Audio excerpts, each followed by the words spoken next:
Hi friends, good evening.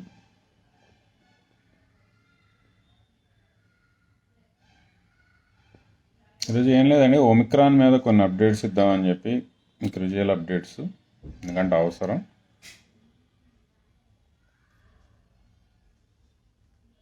Omicron మీద lab study reports వస్తున్నాయి.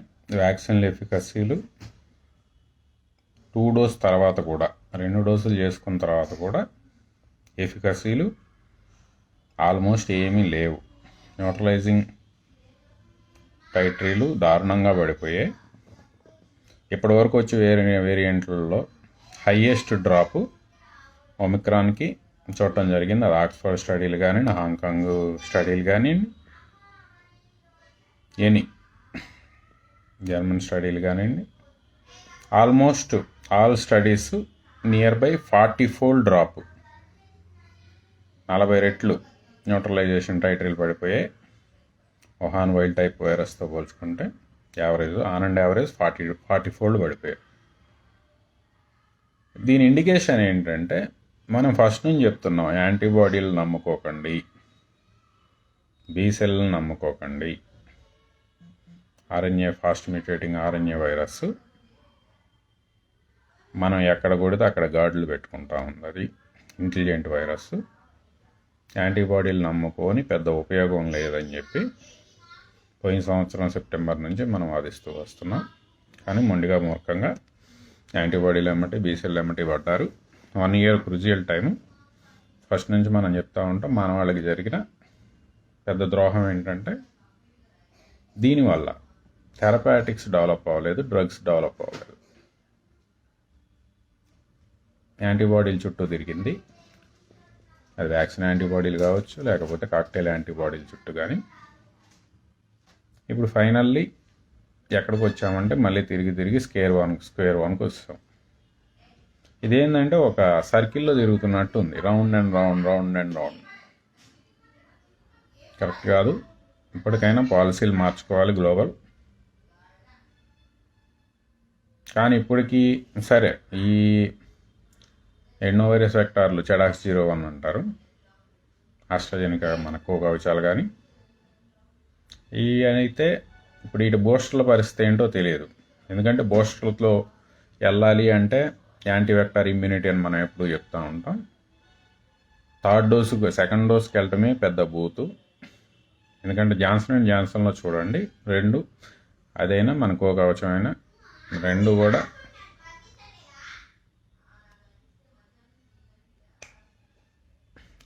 2 కూడా ఎన్నోవైరస్ వెక్టార్ వ్యాక్సిన్సే. జాన్సన్ అండ్ జాన్సన్ 2nd డోస్కి కూడా వెళ్ళలేదు. జాన్సన్ స్పుత్నిక్ కూడా ఫస్ట్ 2 డోస్ రిలీజ్ చేశారు, కానీ తర్వాత స్పుత్నిక్ లైట్ అని చెప్పి సింగిల్ డోస్కి వెళ్ళారు. అట్లీస్ట్ స్పుత్నిక్లో ఏంటంటే AD5, AD26 2 వెక్టార్లు వాడతారు. కానీ మన కోవిషీల్డ్కి వచ్చేసరికి సేమ్ వెక్టార్తో 2 సార్లు డోసులు ఇచ్చారు. ఫస్ట్ నుంచి చెప్తానే ఉంటాం మనం, అవి సైన్స్ రూల్స్కి వ్యతిరేకం. వెక్టార్ ఇమ్యూనిటీని కన్సిడర్ చేయలేదు. ఇప్పుడు 3rd డోసుకు కూడా మభ్యపెట్టి వెళ్తే వేరియంట్ల ముందు నిలబడదు, కాబట్టి ఆ రిస్క్ అయితే చేసే పరిస్థితి కనపట్టలేదు. ఫస్ట్ నుంచి చెప్తానే ఉంటాం మనం, వెక్టార్ వ్యాక్సిన్స్లో అప్డేట్లు రావు.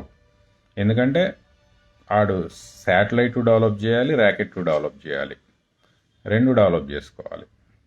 మిగతా వాటిల్లో అయితే ఆ పరిస్థితి ఉండదు. కానీ స్పెసిఫిక్గా వెక్టార్ వ్యాక్సిన్స్ ఏంటంటే కంపల్సరీ వెహికల్ ఒకటి కావాలి. వెహికల్ కూడా ఎప్పుడైతే వెక్టార్ ఇమ్యూనిటీ వచ్చిందో, వెహికల్కి ఇమ్యూనిటీ వచ్చిందో, సేమ్ వెహికల్ మళ్ళీ కానీ వాడితే లాంచింగ్ సైట్లోనే బ్లాస్ట్ అయిపోతుంది. మన ఇమ్యూనిటీ దాని మీద దాడి చేస్తుంది. దాన్ని వెక్టార్ ఇమ్యూనిటీ అంటారు. కాబట్టి యాంటీ వెక్టార్ ఇమ్యూనిటీకి సొల్యూషన్ కొత్త వెక్టార్ తీసుకోవాల్సి వస్తుంది. ఇప్పటికే ఉన్న ఎన్నోవైరస్ వెక్టార్లన్నీ వేరే వ్యాక్సిన్ల కోసం ఇదివరకే వాడేస్తున్నారు. కాబట్టి ఆల్మోస్ట్ అందరికీ యాంటీ వెక్టార్ ఇమ్యూనిటీ డెవలప్ అయి ఉంది. కాబట్టి వెక్టార్లో అప్డేట్ రావడం కష్టం. ఇప్పుడు 3rd డోసు బూస్టర్, అందుకే మీకు స్టడీస్ అన్నీ కూడా బూస్టర్ గురించి వచ్చినప్పుడు ఆల్రెడీ మీరు ఎన్నో వైరస్ వెక్టార్ ఇప్పుడు యూకే స్పెసిఫిక్గా ఏంటంటే యూకేలో ఆల్రెడీ ఒమిక్రాన్ పెరిగిపోతుంది కాబట్టి అక్కడ ఎక్కువగా, ఎందుకంటే ఆస్ట్రాజెనికా ఆక్స్ఫర్డ్ వ్యాక్సిన్ యూకేలో తయారు చేశారు కాబట్టి వాళ్ళ హోమ్ వ్యాక్సిన్ కాబట్టి మదర్లాండ్ వ్యాక్సిన్ కాబట్టి సగం పైన దీంతోనే ఇచ్చారు. కొంతమందికి ఫైజర్తో ఇచ్చారు, కొంతమందికి ఆస్ట్రాజెనికాతో ఇచ్చారు. ఇక్కడ ఆస్ట్రాజెనికాకి కోవిషీల్డ్ మీరేం తప్పట్టద్దు, కన్ఫ్యూజ్ అవ్వద్దు, రెండు ఒకటే. అక్కడ ఆస్ట్రాజెనికా అంటారు, ఇక్కడ కోవిషీల్డ్ అంటారు. సెరమ్ ఇన్స్టిట్యూట్ ఓన్లీ మ్యానుఫ్యాక్చరర్, తయారు చేసింది ఆస్ట్రాజెనికా ఆక్స్ఫర్డ్. వాళ్ళ దగ్గర ఫార్ములా తీసుకొని సెరమ్ ఇన్స్టిట్యూట్ మన ఆధార్ పుణ్య వాళ్ళు తయారు చేస్తాడు. అక్కడ మెయిన్ ఏంటంటే ఇప్పుడు థర్డ్ షాట్ కావాల్సిందే, బూస్టర్ కావాల్సిందే ఒమిక్రాన్ని. ఎందుకంటే 2 డోస్ చేసుకున్న వాళ్ళ దగ్గర నుంచి ఈ ప్లాస్మా తీసుకొని న్యూట్రలైజేషన్ చేస్తారు. చేసినప్పుడు అవ్వట్లేదు, 2 డేస్ ప్లాస్మాతో న్యూట్రలైజ్ అవ్వట్లేదు కాబట్టి ఇప్పుడు థర్డ్ డోస్ కూడా చేయాలి అంటున్నారు. థర్డ్ డోస్ చేయాలి అనుకున్నప్పుడు దేంతో చేయాలి? ఇప్పుడు ఆల్టర్నేటివ్ ఇప్పుడు ఎంఆర్ఎన్ఏ వ్యాక్సిన్తో చేయాల్సి వస్తుంది. కానీ ఎంఆర్ఎన్ఏ వ్యాక్సిన్తో బూస్టర్ ఇచ్చే అంత కెపాసిటీ భారతదేశానికి, ఇంకా అంత ఫైనాన్షియల్ కెపాసిటీ, ఇంత హ్యూజ్ పాపులేషన్కి, మోర్ దాన్ 100 crores పీపుల్కి ఆల్మోస్ట్ మీకు అది ఒక ఈచ్ డోసు $90 to $100 ఉంది. అటువంటిది వేలు ఖర్చు పెట్టి, ఎందుకంటే ₹100తోనే $200 వ్యాక్సిన్ ఇవ్వటానికే కొన్ని రోజులు పెట్టుకొని సెంట్రల్, తర్వాత స్టేట్లో భరించమని వీళ్ళు ఒకళ్ళ మీద ఒకళ్ళు తోసుకున్నారు $200 వ్యాక్సిన్కే. ఇప్పుడు ₹1,000 విలువ చేసే, ఎందుకంటే ఇజ్రాయెల్ కొన్నది ఐ థింక్ $4,700 ఎంత కొన్నారు వాళ్ళు ఇజ్రాయెల్ ఎంఆర్ఎన్ఏ ఫైజర్. ఇప్పుడు 4,700. ఇప్పుడు ఇంకా మిగతా వ్యాక్సిన్లు అన్నీ పోయాయి, ఓన్లీ థర్డ్ షాట్ చేసుకున్న తర్వాత అట్లీస్ట్ ఫైజర్ కాస్త కూస్తే ఎఫికసీ చూపిస్తుంది అని చెప్పి, ఎప్పుడైతే వాడిది మాత్రమే డేటా వస్తుందో మడోర్నా అయితే కొత్త చేస్తా ఉంటుంది. ఉన్నదే ఇద్దరు, కాంపిటీషన్ లేదు. వాడు ఇంకా రేటు పెంచుతాడు. ముందు వెస్ట్రన్ వాళ్ళకే వాళ్ళు ప్రయారిటీ ఇస్తారు. అటువంటప్పుడు అంత హ్యూజ్ క్వాంటిటీలో మనకి కావాలి అంటే బూస్టర్లో మనం ఇంకా ఎక్కువ డబ్బులు $7,000-8,000 పర్ డోస్కి ఇవ్వాల్సి వస్తుంది. ప్లస్ పెద్ద బాటిల్ నెక్ ఏంటంటే -డిగ్రీస్ కోల్డ్ చైన్లో ఈ వ్యాక్సిన్ని ట్రాన్స్పోర్ట్ చేయాలి. మిగతా మన కోవిషీల్డ్, కోవాక్సిన్ లాగా ఐస్ డబ్బాల్లో పెట్టుకొని తిరగటం కుదరదు. కోల్డ్ చైన్లో -డిగ్రీలకి వెళ్ళిపోవాలి. ఈ లాజిస్టిక్స్ డెవలప్ చేసి అంత ఖర్చు పెట్టించే పరిస్థితి మన గవర్నమెంట్స్కి అయితే లేవు. Almost more than 10 to 15 lakhs crores అవుతుంది నెక్స్ట్ ఒక్క డోస్ ఇవ్వాలంటే, బూస్టర్ ఒక్కటి ఇవ్వాలంటే. కానీ పోనీ ఒక డోస్ ఇచ్చేస్తే ఖచ్చితంగా పనిచేస్తుందా? డౌటే. ఎందుకంటే ఆల్రెడీ ఫైజరు 4th డోసు కూడా ఇవ్వాల్సి వస్తుంది ఒమిక్రాన్ న్యూట్రలైజ్ చేయడానికి. 3rd డోస్ సరిపోవచ్చు, 4th ఇస్తే ఖచ్చితంగా న్యూట్రలైజేషన్ టైటర్ సరిపోద్ది అన్న టైప్లో ఆల్రెడీ ప్రెస్ నోట్ ఇచ్చాడు. అంటే మనం 25 లక్షల నుంచి 30 లక్షల కోట్లు, అంటే మన ఒక 1 year total central government budget ఈ బూస్టర్ల మీద ఖర్చు పెట్టే పరిస్థితి. అంటే ఇంక మిగతా మొత్తం ఆపేయాలి. కనీసం మన గవర్నమెంట్ ఎంప్లాయీస్కి శాలరీ ఇవ్వడం కూడా ఆపేసి బూస్టర్లు ఇవ్వాలి. జరిగే పనే. అట్లీస్ట్ ఏంటంటే ఐసీఎంఆర్ ఇప్పటికైనా కళ్ళ తెరిసింది, ప్రజలను మభ్యపెట్టి మళ్ళీ బూస్టర్ ఇవ్వకుండా. ఎందుకంటే ఖచ్చితంగా చెడాక్స్ వాళ్ళు 2nd డోస్ ఇచ్చినప్పుడు ఐసీఎంఆర్ క్వశ్చన్ చేయాల్సింది వెక్టర్ ఇమ్యూనిటీ గురించి. అప్పుడు జరగలేదు. అట్లీస్ట్ ఇప్పుడైనా ఆలోచిస్తున్నందుకు, ఎందుకంటే అట్లీస్ట్ మనం ఖర్చు పెట్టే డబ్బులు ఉపయోగపడాలి కదా. కళ్ళు మూసుకొని కొట్టేస్తే అట్లాగా. అట్లీస్ట్ 3rd డోస్ దగ్గరికి వచ్చేసరికైనా ఆలోచిస్తున్నందుకు ఓకే, ఫైన్. ఐసీఎంఆర్ అనౌన్స్మెంట్లో అయితే థర్డ్ డోస్ వెక్టర్ వ్యాక్సిన్స్తో అయితే ఇచ్చే పరిస్థితి అయితే కనిపించట్లేదు. కాకపోతే ఇప్పుడు మళ్ళీ కొత్త థీరీలు ఏంటంటే మిక్స్ మ్యాచ్ థీరీలు తీసుకొస్తున్నారు.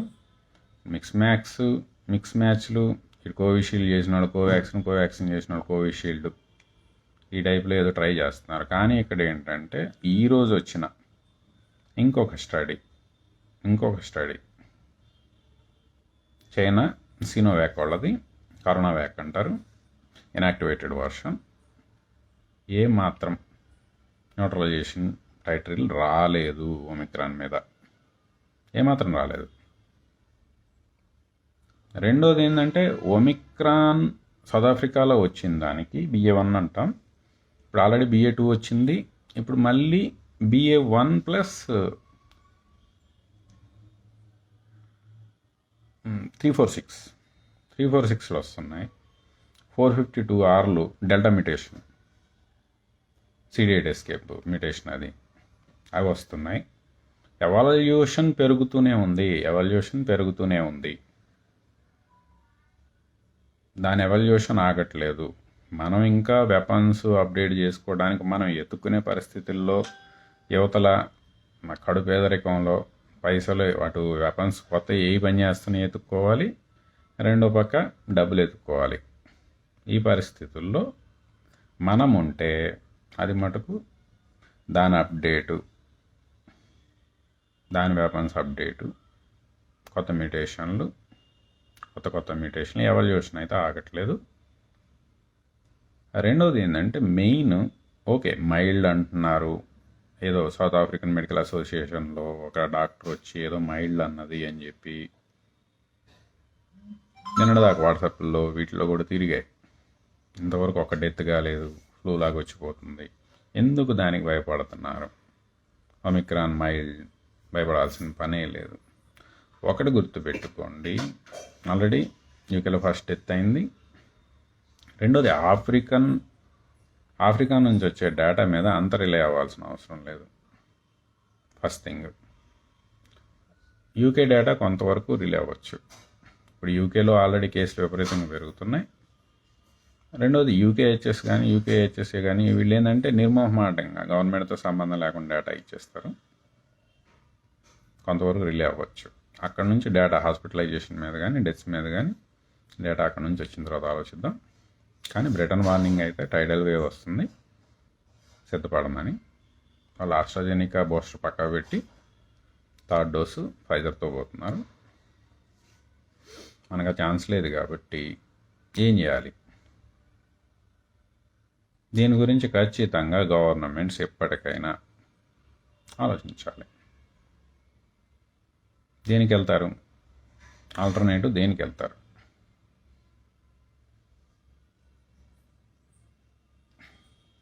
ఇక్కడ ఏంటంటే మీకు పైకి మైల్డ్ కనిపించవచ్చు, కానీ రిప్లికేషన్ చాలా స్పీడ్గా ఉంది. మీకు ఆల్రెడీ ఆర్నాట్లు విపరీతంగా ఉన్నాయి. రీప్రొడక్షన్ అంటారు. R0 వాల్యూస్ చాలా డెల్టా కంటే కూడా హైయెస్ట్ ఉన్నాయి. డబ్లింగ్ టైము ఇప్పుడు యూకే నుంచి వచ్చే డేటా ప్రకారం ఆల్మోస్ట్ 1.6 or 6 to 1.8 days మధ్య ఉంది. అంటే ఎవ్రీ రోజున్నరకి కేసులు డబుల్ అవుతూ ఉంటాయి. అంత స్పీడ్గా వెళ్ళిపోతూ ఉంటే మన ఇన్ఫ్రాస్ట్రక్చర్ మీద ఎంత లోడ్ పడుతుంది, కోప్ చేయగలమా లేదా, వీటి మీద ఎక్కువ దృష్టి పెట్టాలి. ఇది బయట. కానీ లోపల ఒక 7 member స్టడీ వచ్చింది. ఎందుకంటే కాంప్రహెన్సివ్ ఫుల్ స్టడీలు ఎప్పుడు కూడా తక్కువ శాంపిల్స్తోనే చేస్తారు, వేల మంది మీద చేయలేరు. అక్కడ ఏంటంటే వైరల్ లోడ్లు, యాంటీబాడీ టైట్రీలు, ఇట్లా different test parameters number of పెట్టుకున్నప్పుడు శాంపిల్ సైజ్ తక్కువే ఉంటుంది. 7 member స్టడీ. దాంట్లో ఏమొచ్చిందంటే విత్ ఇన్ 3 daysలో 10 to the 7 విత్ ఇన్ 4 daysలో 10 to the 8 viral copies per ml వస్తున్నాయి. అంటే వైరల్ లోడు చాలా హై ఉంటుంది. 4 daysలోనే viral load almost 116 crore copies per milliliter 1 millilitre శాంపిల్లో 16 కోట్ల వైరస్ కణాలు ఉంటున్నాయి. 16 కోట్ల వైరస్ కణాలు 1 మిల్లీ లీటర్లో. అంటే టోటల్ మన ఒక ఇన్ఫెక్ట్ అయిన పేషెంట్ బాడీలో ఎన్ని కోట్ల కణాలు ఉంటాయో లెక్కేసుకోండి. అంత రిప్లికేషన్ స్పీడ్గా అవుతుంది. కాబట్టి ఇమీడియట్ అవసరం ఏంటంటే రిప్లికేషన్ ఆపండి. ఫస్ట్ నుంచి మొత్తుకునేది మనం అదే. ఇదివరకు రెమ్డెసివిర్తో ఏం చేశారు, సెకండ్ వీక్లో హాస్పిటలైజేషన్ అయిన తర్వాత అప్పుడు ఆపారు రిప్లికేషన్. ఆర్డీఆర్పీ ఇన్హిబిటర్లు వేసి రెమ్డెసివిర్లు వేసి అప్పుడు ఆపారు. అప్పటికే జరగాల్సిన డ్యామేజ్ లోపల జరుగుతుంది. ఇప్పుడు ఇది 4 డేస్లో 16 కోట్ల కాపీలు పర్ మిల్లీ లీటర్కి వచ్చే పరిస్థితి వస్తుంది. మరి రిప్లికేషన్ 4 డేస్లో ఆపాలి కదా. వైరస్ మనలో ఎంట్రీ అయిన తర్వాత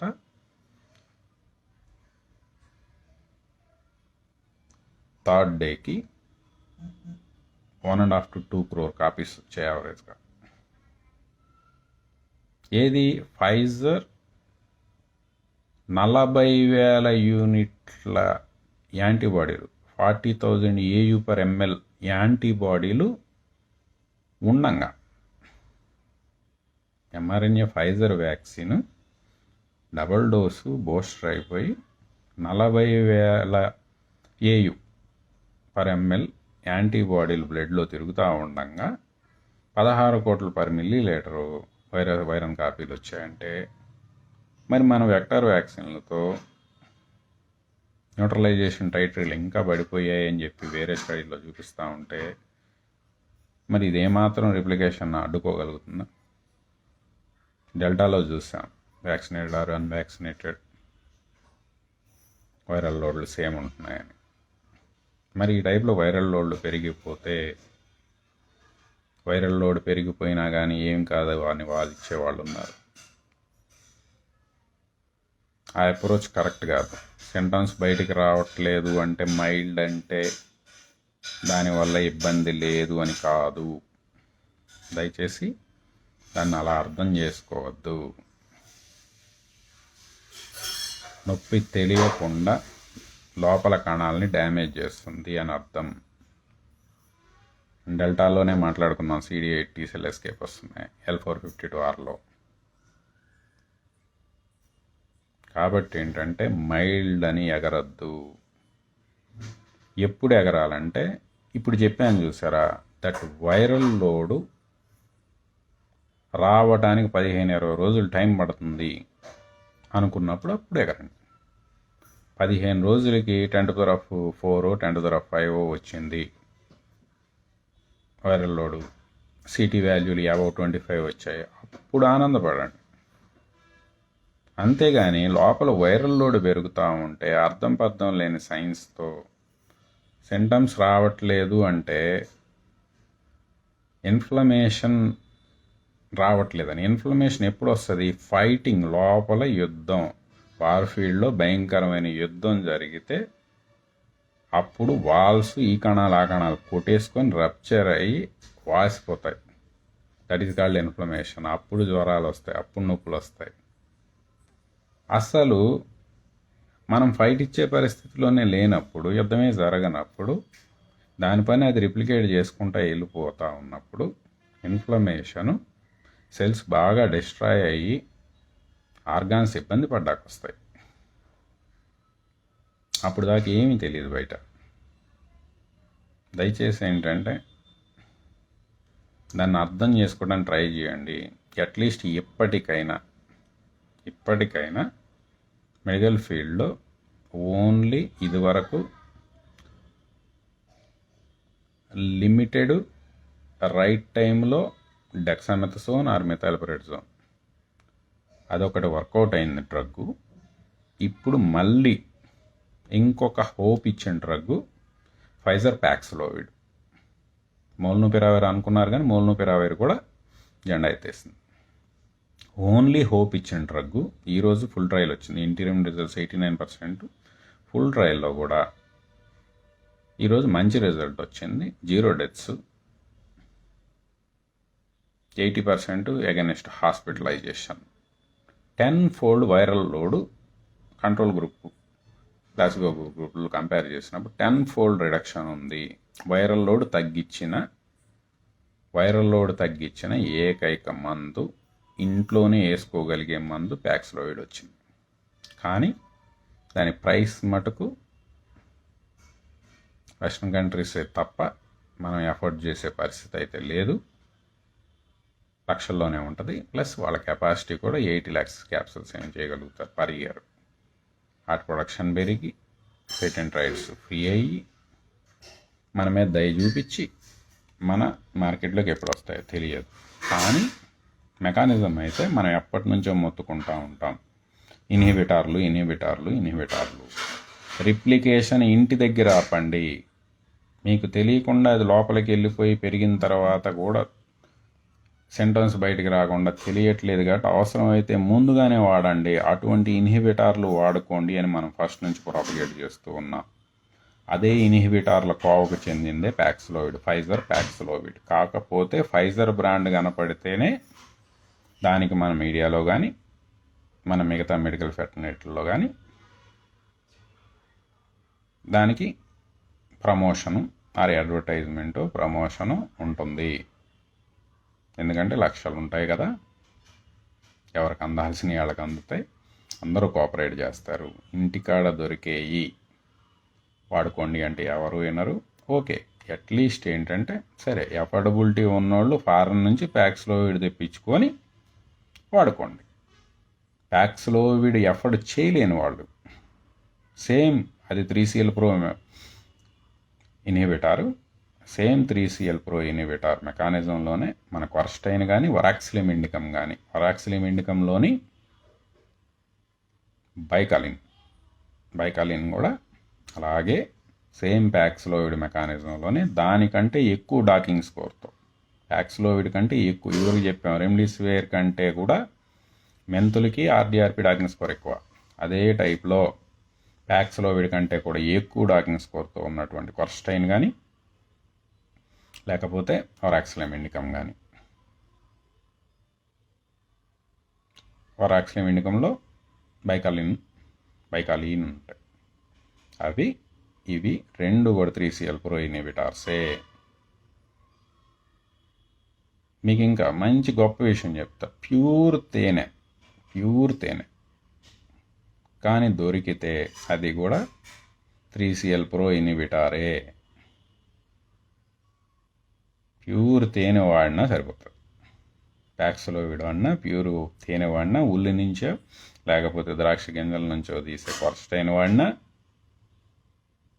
లేకపోతే మన సోనాపత్త షోయినాంక్ నుంచి తీసే వరాక్సిలిమ్ ఇండికమ్ ఎక్స్ట్రాక్ట్ వాడిన, వీటన్నీ కూడా ఒకే మెకానిజంలో పనిచేస్తాయి. వైరల్ లోడ్ పెరగకుండా ఆపుతాయి. ఎప్పుడైతే వైరల్ లోడ్ పెరగలేదో మీ లోపల డ్యామేజ్ అవ్వకుండా కంట్రోల్ అవుతుంది. రిప్లికేషన్ ఆపని, వైరల్ లోడ్ పెరగకుండా ఆపని ఏ మందు ఎంత సొల్లు చెప్పినా అది సొల్లు మాత్రమే తప్ప ఉపయోగం ఏమీ లేదు. వాళ్ళ ప్రమోషన్కి, వాళ్ళ $1 బిలియన్ బిజినెస్కి ఉపయోగపడుతుంది తప్ప మీకు వచ్చే ఉపయోగం లేదు. గుర్తుపెట్టుకోండి, రిప్లికేషన్ ఆగాలి, వైరల్ లోడ్ ఆగాలి. నేను ఫస్ట్ నుంచి ఒకటే చెప్పేవాడిని, ఆర్టీపీసీఆర్ మెషిన్ పక్కన పెట్టుకుందాం. ఈరోజు వైరల్ లోడ్ ఎంత, మందులు ఆడిన తర్వాత 3 రోజులు ఆగిన తర్వాత వైరల్ లోడ్ ఎంత, తగ్గిందా ఆ మందు పని చేస్తున్నట్టు, తగ్గలేదా ఆ మందు పని చేయనట్టు. ఆ ఛాలెంజ్కి ఎవరు రాలేరు ఇదివరకు. ఇప్పుడు అట్లీస్ట్ ప్యాక్స్లోవిడ్ వస్తుంది, ఎందుకంటే సేమ్ మెకానిజంలో రిప్లికేషన్ ఆపుతుంది కాబట్టి. ఓకే, కానీ ప్యాక్స్లోవిడ్ కాస్ట్లీ. ప్రొఫిలాక్సిక్గా అంటే ముందు జాగ్రత్తగా అంత ఖర్చు పెట్టి రోజు వాడలే, ఓన్లీ 5 days వచ్చినప్పుడు ఒక మనిషి కోర్సు ఖచ్చితంగా more than $2,000 ఉంటుంది అనేది మార్కెట్ స్పెక్యులేషన్. ఇంకా మార్కెట్లోకి అయితే రాలేదు, కానీ more than $2,000. ఎందుకంటే ఎంత సక్సెస్ఫుల్ డ్రగ్, ఏం చీప్గా అమ్మడు ఫైజర్ రోడ్, more than $2,000 ఉంటుంది అనేది మార్కెట్ స్పెక్యులేషన్. ఎందుకంటే మోల్నూపిరావరే more than $700కి US government 10,000 crores order చేసింది. 10,000 crore రూపీస్కి, ఆల్మోస్ట్ మన కరెన్సీ 10,000 crores ఆర్డర్ చేసింది అప్పుడు. కాబట్టి మోల్నుకే అంత 50% ఎఫికసీకి. కాబట్టి ఇది 89 ఎఫికసీలకి total US government pre order చేసుకుంటుంది. ఎంతైనా ఖర్చు పెడుతుంది. ముందు ఇజ్రాయెల్ యూఎస్ కొనుక్కున్న తర్వాత ఏమైనా మిగిలితే మనం వెస్ట్రన్ కంట్రీస్ పడేస్తారు. యూరోప్ అయిపోయిన తర్వాత అప్పుడు ఏమన్నా అవకాశం ఉంటే మన జోలికి వస్తారు. కాబట్టి అప్పుడు దాకా మటుకు సేమ్ మెకానిజంలో పనిచేస్తుంది. కాబట్టి అట్లీస్ట్ అమెజాన్లో దొరికే కొరస్టైన్లన్నా వాడుకోండి. అట్లీస్ట్ ఏంటంటే కంపారిటివ్ డ్రగ్ వచ్చింది కాబట్టి మెకానిజం ఒకటే. దానికి తోపు తురుంగాన్ రీసెర్చ్లు ఏం అవసరం లేదు. సింపుల్గా ప్యాక్స్లోవిడ్ 3CL ప్రో ఇన్హిబిటరా కాదా గూగుల్ తెల్లని అడగని చెప్పుద్ది. దాని డాకింగ్ స్కోర్ ఎంత. కొరస్టైన్ 3CL ప్రో ఇన్హిబిటరా కాదా, డాకింగ్ స్కోర్ ఎంత, గూగుల్ తెల్లని అడగని చెప్పుద్ది. వాడేసుకోండి, శుభ్రంగా వాడేసుకోండి. ఓకే, ఇవేంది మనం చెప్పే వరాక్సిలిమ్ ఇండికమ్, కొరస్టైన్, లేకపోతే ఈ హైబిస్కస్ సెబ్దారిఫా, అది కూడా 3CL ప్రోనే. హైబిస్కస్ ఇవి 3CL ప్రో ఇన్హిబిటార్సే. ఇవి వాడుకుంటారా అవి వాడుకుంటారా అనేది మీ ఇష్టం. కాకపోతే ఇవి మన ఫుడ్ ఐటమ్సే కాబట్టి ముందు జాగ్రత్తగా కూడా వాడుకోవచ్చు. కాబట్టి ఎప్పుడైతే ఆ వైరల్ రిప్లికేషను వేలల్లోనే ఉండిపోద్దిగా, ఇవి కానీ ముందే వాడుకుంటాం, మీ బ్లడ్లో సర్క్యులేట్ చేస్తూ ఉంటే వైరస్ రిప్లికేషన్ 10⁻1, 10⁻2, 10⁻3లో ఆగిపోద్ది వైరల్ కాపీస్. ఎప్పుడైతే నెంబర్ ఆఫ్ వైరల్ కాపీసు మీ బాడీలో తక్కువ ఉన్నాయో, ఎన్ని వైరాన్స్ ఉంటే అన్ని సెల్లోకి ఎంట్రీ అవుతాయి. అన్ని సెల్లుల్లో మళ్ళీ ఇక్కడ ఏం లేదు, మెకానిజం అర్థం చేసుకోండి. ఫస్ట్ నుంచి మీకు చెప్పేది ఏంటంటే మెకానిజం అర్థం చేసుకోండి. అసలు వైరస్ మన ఏం చేస్తుంది, ఇప్పుడు దాకా మీడియాలో కొట్టారు కదా, దీంట్లో సబ్జెక్టు అర్థం చేయి. ఎందుకంటే రిపీటెడ్గా సంవత్సరాల నుంచి చెప్తున్నారు కాబట్టి సబ్జెక్ట్ అర్థం చేసుకోవడానికి ట్రై చేయండి. ఏం జరుగుతుంది, వైరస్ మన ముక్కులోంచి లోపలికి వెళ్ళి ఏం చేస్తుంది, బేసిక్గా main route ACE2 receptor, ACE2 receptor అని మన సెల్ మీద ఉంటుంది. మన బ్లడ్ ప్రెషర్ కంట్రోల్ చేస్తుంది. బేసిక్గా దాని మెయిన్ పని ఏంటంటే ఆ రిసెప్టారు ఈ బ్లడ్ ప్రెషర్ని కంట్రోల్ చేస్తుంది. అందుకే మీకు హార్ట్ పేషెంట్స్, ఇప్పుడు దాకా మీరు ఇంకో సింపుల్గా చూడండి, హార్ట్ పేషెంట్స్ కోమార్బిడ్ అని చెప్పారు, కానీ హార్ట్ పేషెంట్స్కి ఏమైనా సివియర్ ఎవరికన్నా అయినట్టు మీరు విన్నారా? వినరు. ఎందుకంటే వీళ్ళందరికీ ACE2 రిసెప్టర్ బ్లాకర్స్, ARBs అంటారు, బీపీ డౌన్ చేయడానికి. లేకపోతే బేటా బ్లాకర్స్, మెట్రోపోల్ సక్సినేటు, ఇవి వేస్తారు. ఇవి వేసిన వాళ్ళందరికీ ఏస్ రిసెప్టార్లు డౌన్ రెగ్యులేట్ అయి ఉంటాయి కాబట్టి సెల్ ఎంట్రీ అవ్వడం కష్టం అవుతుంది దానికి. అట్లాగే ఎప్పుడైతే కణం మన లోపలికి ఎంట్రీ అయిందో అది ACE2 రిసెప్టర్. దాని స్పైక్ ఓపెన్ చేసుకొని దాని కొమ్ము ఓపెన్ చేసుకుంటే కొమ్ము దగ్గర గేట్ ఉంటుంది, దానికి లోపల దాని RNA ఉంటుంది, మెయిన్ వైరస్. అది బయటికి రావాలంటే ఆ కొమ్ము వెళ్ళి మన ACE2 రిసెప్టర్ మీద అతుక్కోగానే గేట్లు ఓపెన్ అవుతాయి. ఓపెన్ అయ్యి అది లోపలికి వెళ్ళిపోయి మన mRNAని దాని కంట్రోల్లోకి తీసుకొని దాని mRNAని పెట్టి దాని కాపీస్ రిప్లికేట్ చేసుకుంటుంది. ఆ రిప్లికేట్ చేసుకోవడంలో ఉపయోగపడే RDRB, 3CL pro, PL pro, ఈ ప్రోటీయేజ్లు దానికి అమినో యాసిడ్ సప్లై ఇస్తాయి. ఎప్పుడైతే అది రిప్లికేషన్ చేసుకొని పిల్లలు పెట్టేసిందో సెల్లు లోపల సైటోప్లాజ్మాలో నెంబర్ ఆఫ్ కాపీస్ అది పెరుగుతూ ఉండేసరికి కణం ఉబ్బిపోయి ఇంకా లోపల స్పేస్ లేనప్పుడు ఆ కణం పగిలిపోయి ఆ లోపల ఉన్న పిల్లలన్నీ కొత్త వైరాన్లు, అవి మళ్ళీ ఆ సెల్ బ్లాస్ట్ జరిగిన తర్వాత చుట్టుపక్కల ఉన్న కణాల మీద పడతాయి. మళ్ళీ సేమ్ ప్రాసెస్, మళ్ళీ ఒక్కొక్క కణంలోకి వెళ్ళిపోయి మళ్ళీ అది పిల్లలు పెడుతుంది, వేలల్లో లక్షల్లో పిల్లలు పెడుతుంది. ఒక్కొక్క కణంలో పెట్టి మళ్ళీ అది పగిలిపోయి మళ్ళీ చుట్టూ ఎదజల్లుతుంది. ఇట్లా మన ఆర్గాన్స్ మీద ఉన్న కణాల్లోకి లోపలికి వెళ్ళటం, పిల్లలు పెట్టడం, మన దగ్గర ఉన్న మెటీరియల్ వాడేసుకొని పిల్లలు పెట్టడం, ఆ సెల్లుని పేల్చేయటం, చుట్టుపక్కల వాటి మీద ఎదజల్లటం, మళ్ళీ ఎంట్రీ అయిపోవటం, మళ్ళీ ఆ కణాలను పేల్చేయటం. ఇట్లా నెంబర్ ఆఫ్ కణాలు పేలిపోతా ఉన్నప్పుడు ఏమవుతుంది? ఆర్గన్ దెబ్బతింటుంది. అంతే కదా. కాబట్టి ఏంటంటే ఈ సెల్ ఎంట్రీ ఆపాలి.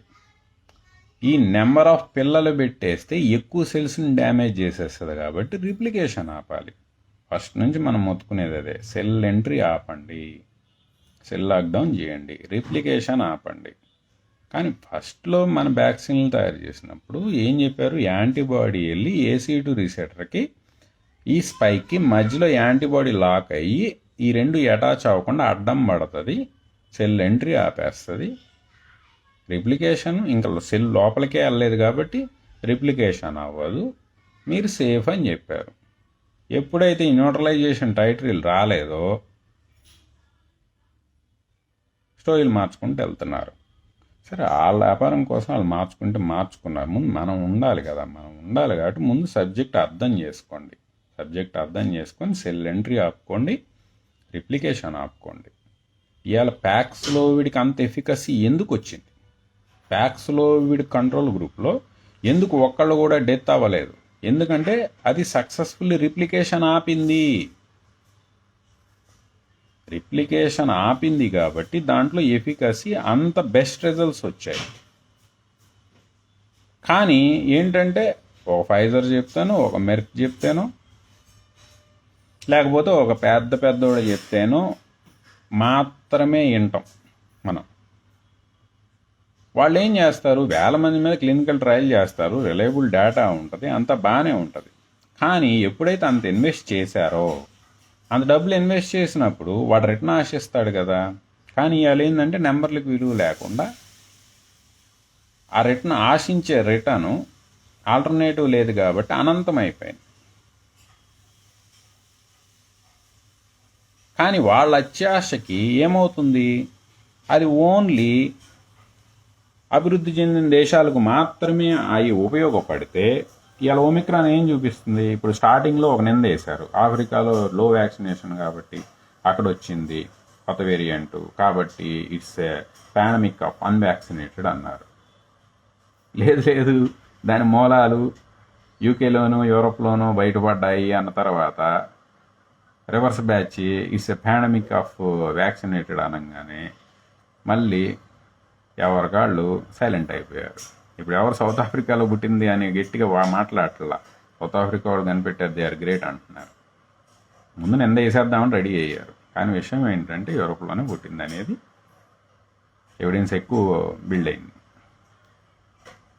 అట్లీస్ట్ ఎప్పటికైనా సరే, యూరోప్లో పుట్టిందా, ఆఫ్రికాలో పుట్టిందా, డెల్టా ఇండియాలో పుట్టిందా, లేకపోతే ఇంకోటి పుట్టిందా, ఇది కాదు. ఒక్కటి గుర్తుపెట్టుకోండి, దీని ట్రాన్స్మిషన్ ఆపకపోతే, దీని మీద స్పీడ్గా యాక్ట్ చేయకపోతే ఇది ఆగదు, ఇది కొనసాగుతూనే ఉంటుంది. ప్రతిసారి కొత్త శక్తి పుంజుకొని అప్డేటెడ్ వర్షన్ మన రోబో 1, రోబో 2, రోబో 3 లాగా వస్తూనే అప్డేటెడ్ వర్షన్ వస్తూనే ఉంటుంది. కాబట్టి ఏంటంటే సొంత లాభం కొంత మానుకొని సర్వమానవాడి కోసం, శ్రేయస్సు కోసం పనిచేయకపోతే దీన్ని కంట్రోల్ చేయడం జరిగే పని కాదు. ఆ నిజం తెలుసుకోండి. కానీ రక్తం రుచి మరిగిన పులిలాగా ఈ లాభాల రుచి మరిగిన ఫార్మా కంపెనీలు దీనికి అంతం తొందరలోనే పాడతాయని ఆశించటం మటుకు ఖచ్చితంగా మీద అత్యాశ అవుతుంది. ఎందుకంటే last quarter Pfizer profit $36 billion, అంటే 2.5 లక్షల కోట్ల రూపాయలు. ఒక 3 months లాభం 2.5 లక్షల కోట్ల రూపాయలు. ఎవరు వదిలిపెట్టుకుంటారు ఇంత గొప్ప అవకాశం? కాబట్టి ఏంటంటే ప్లాంట్ బేస్డ్ ట్రై చేయండి, అఫోర్డబుల్ అవుతాయి. ఒకటి మెకానిజం తీసుకోండి అలకాడ నుంచి. Okay, developed countries Paxlovid 3CL pro innovator వాడుతుంది. అన్డెవలప్డ్ డబ్బులు లేవు మన కాడ, ఏం చేద్దాం? ఫస్ట్ నుంచి ఒకటే చెప్తున్నాం, వంటగదిలో ఎత్తుక్కొని ఉన్నాయి. 3CL ప్రో ఇన్నోవేటర్లు చాలా ఉన్నాయి, వంటగదిలోనే ఉన్నాయి. ఆర్డీఆర్పి ఇన్నోవేటర్లు, 3CL ప్రో ఇన్నోవేటర్లు, పిఎల్ ప్రో ఇన్నోవేటర్లు, ప్రొపైన్ లైక్ ప్రోటీజ్ ఇన్నోవేటర్స్ అంటారు. మన అవిసల్లో ఉండే హెర్బాసెటైన్ అవిసెలు, పిఎల్ ప్రో ఇన్హిబిటర్, కొర్సటైన్, పరాక్సిలం ఇండికంలో బైకాలిన్, దానిమ్మ తొక్కల్లో పొంకాలిన్, ఎలాజిక్ యాసిడ్, అన్నీ 3CL ప్రో ఇన్నోవేటర్లే. ఓల్డ్ మాలిక్యూల్స్ ఉన్నాయి, మన వంటగదిలోనే ఉన్నాయి. కొత్త ఎనీ వేరియంట్కి పనిచేస్తాయండి, గుర్తుపెట్టుకోండి. ఇది ఈ ప్రాసెస్లో రిప్లికేషన్ ప్రాసెస్ ఇది మార్చుకోనంత వరకు ఇవి పనిచేస్తాయి. ప్యాక్స్లోవిడ్ స్టేట్మెంట్లు చూడండి, ప్రెస్ స్టేట్మెంట్లు చూడండి, ఎనీ వేరియంట్ నాది పనిచేద్దని చెప్తాడు. అంత ధైర్యం ఎక్కడి నుంచి వచ్చింది అనుకుంటున్నారు? వ్యాక్సిన్ వాళ్ళు చెప్పట్లే. ఎందుకు? వ్యాక్సిన్ వాళ్ళు స్పైక్ మారితే మారిపోతాయి. స్పైక్ కొమ్ము మారింది అనుకోండి, కొమ్ములో మ్యూటేషన్లు వచ్చాయనుకోండి, ఇన్ఎఫెక్టివ్ అయిపోతాయి అవి. కానీ మనం ఎప్పుడైతే దాని రిప్లికేషన్ ప్రాసెస్లో లేకపోతే దాని సెల్ ఎంట్రీ ప్రాసెస్లో మనం ఇంటర్ఫీర్ అవుతున్నామో, దాన్ని ఆపుతున్నామో, ఎనీ వేరియంట్కి పనిచేస్తాయి. అది ప్యాక్స్లోవిడ్ అయినా మల్లిక్ ప్రోటోకాల్ అయినా ఎనీ వేరియంట్కి పనిచేస్తాయి. మేజరు ఎందుకంటే ఇప్పుడు ఆల్రెడీ మొన్న మ్యూటేషన్ చూసాం, ఆర్డీఆర్పి రెసిస్టెంట్ మ్యూటేషన్ వచ్చింది. కాకపోతే అది ఇంకా పెరగలేదు. మనం ఇట్లాగే దాన్ని తోక దొక్కుంటా దానికి యుద్ధం నేర్పిస్తూ ఉన్నాం అనుకోండి, వీటికి కూడా రెసిస్టెంట్ మ్యూటేషన్లు తెచ్చేసుకుంటాం. అప్పుడు దాకా వెయిట్ చేయకుండా అట్లీస్ట్ దాని రిప్లికేషన్ ప్రాసెస్, ఎంట్రీ ప్రాసెస్లో ఇంటర్ఫీర్ అయ్యి తొందరగా ఈ దరిద్రాన్ని క్లోజ్ చేసుకుంటే అందరూ ప్రశాంతంగా ఉండొచ్చు. సొంత లాభం కొంత మానుకుంటే తప్ప దీనికి అంతం ఉండదు. ఒక కంట్రీ చేసినా ఉపయోగం లేదు, గ్లోబల్ చేయాలి. గ్లోబల్లో అన్ని కంట్రీస్ కలిసి ఒకేసారి చేయాలి. ఒకేసారి అందరూ కలిసి కూర్చొని 45 days ప్రోగ్రామ్ చేస్తే వెళ్ళిపోతుంది. డిలే చేసే కొందికి జూనోటిక్ రిజర్వాయర్స్ అంటే మన చుట్టూ ఉన్న పెట్స్లో కూడా వెళ్ళిపోతుంది. రేపు మనుషుల్లో దీన్ని అంతం చేసినా సరే, మనుషులందరికీ వ్యాక్సినేషన్ చేద్దాం, మనుషుల్లో అంతమైపోయింది అనుకుందాం.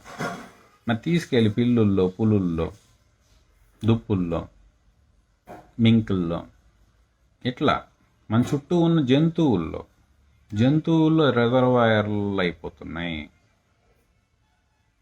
అక్కడ శుభ్రంగా లాకర్లో పెట్టినట్టు జాగ్రత్తగా ఉంటాయి. మళ్ళీ ఎప్పుడైతే మళ్ళీ మన ఇమ్యూనిటీ, ఇప్పుడు వీళ్ళు చెప్పే ఇమ్యూనిటీ 2 నెలలకో 3 నెలలకో 6 నెలలకో వేన్ అంటున్నారు. ఇమ్యూనిటీ వేన్ అయిపోతుంది, మళ్ళీ బూస్టర్ కొట్టాలంటున్నారు. అది వేన్ అయిపోగానే మళ్ళీ జూనోటిక్ నుంచి మళ్ళీ వచ్చేద్ది, గబ్బిలాల నుంచి వచ్చినట్టు ఈ చుట్టుపక్కల ఇన్ని జంతువులకు పాకేస్తుంది.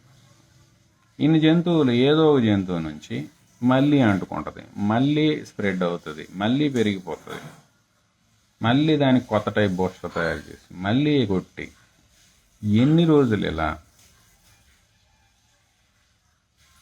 ఇవన్నీ తెలియక కాదండి, కాకపోతే భయంకరమైన బిజినెస్ జరుగుతుంది మీద. సొంత లాభం, అత్యాశ. సొల్యూషన్ లేక కాదు, తెలియక కాదు, కాకపోతే ఎక్కువైపోయింది. ఇప్పుడున్న జనరేషన్కి సొంత లాభం, అత్యాశ చూసుకోవటం ఎక్కువైపోయింది. అందుకని దాన్ని కొంత మానుకుంటే తప్ప దీనికి అంతం దొరకదు.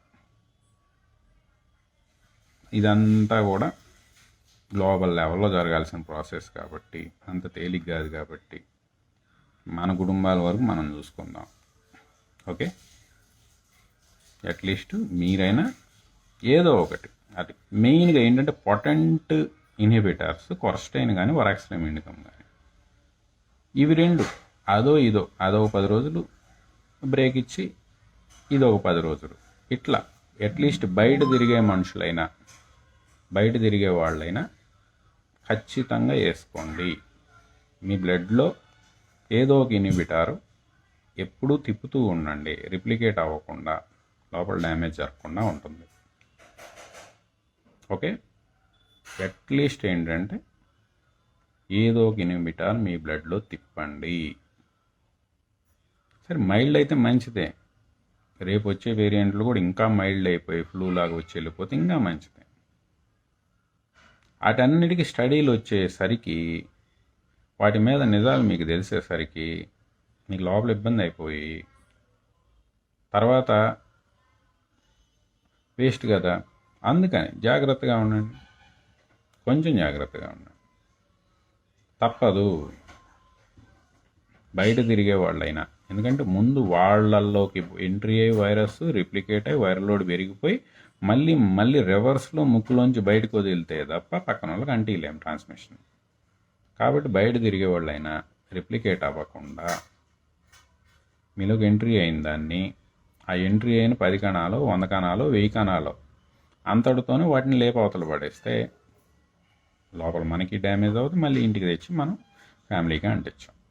కాబట్టి అట్లీస్ట్ ఎప్పటికైనా అది ప్యాక్స్లోవిడ్ బాగా డబ్బులు ఉన్నాయంటారా, ప్యాక్స్లోవిడ్ 3CL ప్రో ఇన్హిబిటర్లు వాడండి. డబ్బులు లేవంటారా, అట్లీస్ట్ కిచెన్లో దొరికే ఇన్హిబిటర్లు సెలెక్ట్ చేసుకొని వాడండి. Okay, thank you all.